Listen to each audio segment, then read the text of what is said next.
Typically, I've not been a fan of four strong or quads passing concepts, but I saw something whenever I was breaking down the Green Bay Packers and Pittsburgh Steelers game from last week that really changed my mind, and we're going to break it down in this video. I also have a special announcement at the end, so make sure that you stick around and watch the whole thing. Now, the issue that I've had in the past with four strong passing concepts is that it's really hard to thread the needle between getting enough space for your eligible players without having to bring somebody back across the formation with some sort of a crossing route, and then it becomes regular 3x1 or 3x2 to the defense, which is really what they want when they're defending a four strong or quads passing concept. So in this video, we're going to take a look at the clip that I'm talking about, then we're going to jump on the whiteboard and talk about some similar concepts that we can use. Let's dive into it.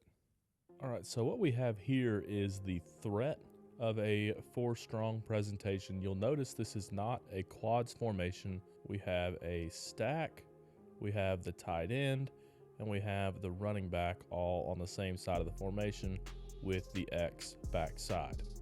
And what we're going to get here is a dagger concept. So our point man is going to run off the coverage. We're going to get a widened dig. So the receiver is going to stem outside before getting vertical and breaking across his defender's face. And this is where we get into what I really like about this presentation. So normally the tight end would be out running a route, but in this case, he's going to go block and he's going to lead block for the swing route of the running back. So it's technically not a four strong passing concept, but the defense has to defend it like it is. So the route that gets thrown is going to be the dig. And you'll notice that the underneath coverage was really held by the running back and the tight end. We're going to dig into why that is. In order to make sure we completely understand what's going on, we need to talk about the coverage as well. The defense is playing three high safeties here. We're going to get Tampa 2. My understanding of Tampa 2 is that our strong and weak safeties should still be playing the deep half where they aren't necessarily responsible for anybody vertical. The corner should be taking the vertical of number 1. The hook defender would be responsible for the vertical of number 2, and they're trying to funnel them in towards the half safety here, with the middle safety playing his Tampa 3rd right here, where he's responsible for the vertical of number 3, which in this case would be the tight end. Now the tight end does go out, he doesn't go up, so we're going to get some sort of a push call, whatever they've decided to do here. And now the Tampa safety here in the middle is also going to help on the vertical of number 2.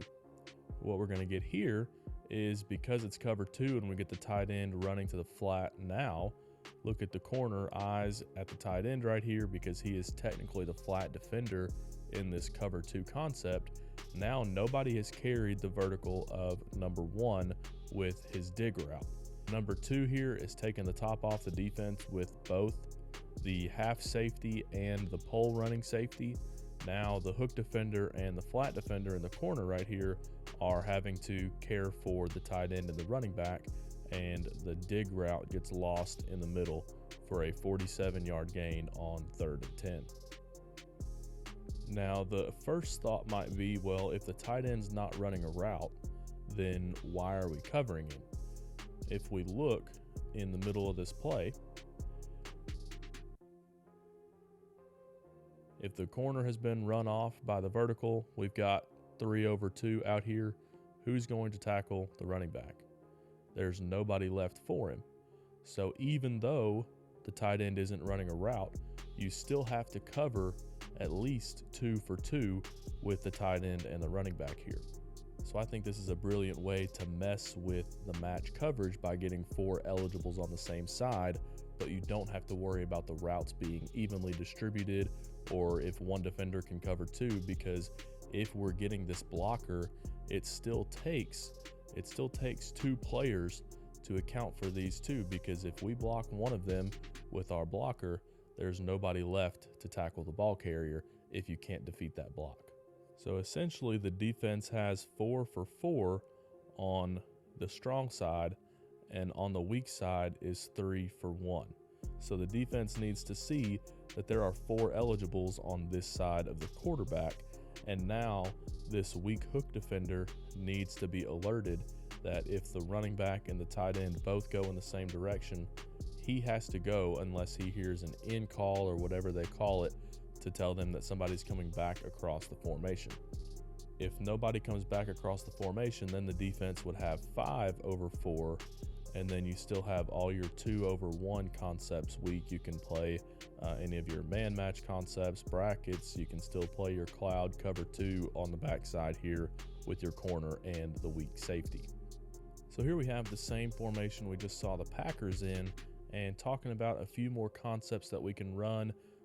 Dagger, to me, is a really good concept. You can handle middle closed and middle open coverages, although I kind of think about it more against middle open, especially when we're talking just about 2-man dagger, where we have a streak and a dig, as opposed to 3-man dagger that you would have seen with the Rams when they beat the Buccaneers in the divisional round, where you have a hitch in between, a dagger coming behind it, and then number 3 running the streak to take away the coverage. I think the 3-man dagger is much better for middle closed as opposed to the 2-man dagger.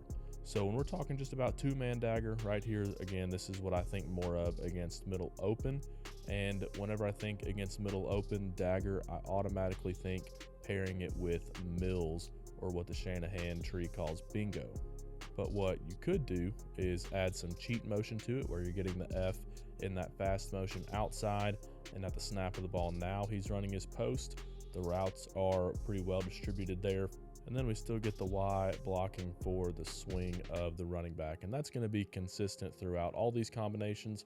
Again, this is truly a 3-man route concept, but it takes 2 players to cover the Y and the halfback. Otherwise, there's going to be nobody to tackle the ball carrier if we can just get in the defender's way. We don't even have to block him very well. If we can just get in his way and stay between him and the ball carrier, there's not going to be anybody left.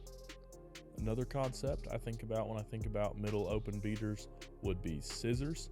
Again, we'd probably want the fast motion from the F right here, just getting into his post, and then we get the Z on the corner. Still have the Y blocking for the H. We still have 4 strong. We're cutting the field in half and expecting the defense to be able to cover everybody over here adequately. Not going to be easy to do with match coverage. And the reason we want to do a deeper 2-man route concept here is because we want to separate the deep coverage from the underneath coverage. So if we're just running something like double slants right here, it's going to get too muddy. There's going to be too many bodies in one space. We really want to separate the deep coverage from the underneath coverage. We really want to make them pick, like we saw in that clip. Are we going to hang back in case they throw it to the halfback, or are we going to sink to make sure that we cover the deep route? So I like these deeper 2-man route concepts because they force the defenders to pick. The next one we'll look at is branch. Branch is fade out, so we'd want to get the F, again, running the cheat motion, running the streak. The Z is going to break his out route about 8 to 10 yards. And then with the Y blocking, we saw him in that clip, he was at the line of scrimmage. The halfback was about 5 yards behind. I think that's still going to be enough separation from the Z to the halfback here to make sure that the defense is split in that over the top and the underneath coverage. So essentially this is going to turn into flood with a lead blocker for the underneath route.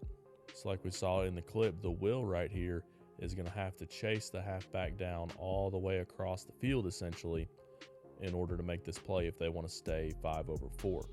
The last one we'll take a look at is tree, which is inverted branch, tree, branch, they go together. That's going to put the Z on a slot fade. The F is going to take the pick on an inside release and then run the out route from there. So all of these are going to really work to separate the deep coverage from the underneath coverage, just like we saw in that clip with Dagger. Now let me know in the comments below some 4 strong or some quads passing concepts that you like, and click on the screen to watch this next video. We're going to talk about how to make sure that your quarterback has enough time to get the throw off.